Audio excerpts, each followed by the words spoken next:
In discussing the profile of the respondents, this is the common mistakes of most of the researchers or some of the researchers.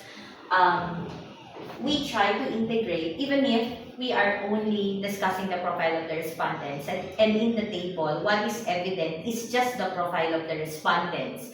Sometimes we have the tendency to overanalyze the profile data. That in the profile data interpretation, we are already integrating supporting literatures about the main variables of the study. For example, the main variable is all about learning style.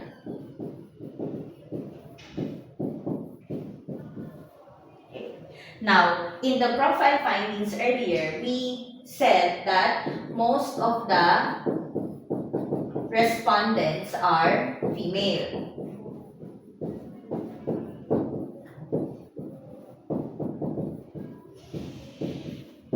Now, the problem is that there are some researchers who are already integrating learning style in the profile table, wherein their implication would be, according to Bautista, it is evident that most female have better learning styles than males. Now, it's a common mistake.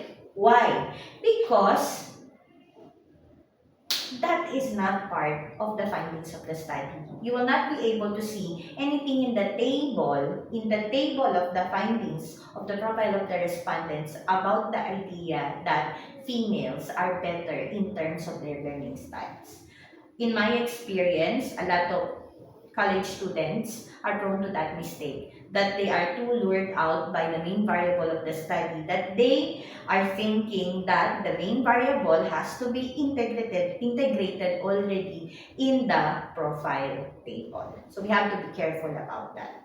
So that's all for the profile of the respondent.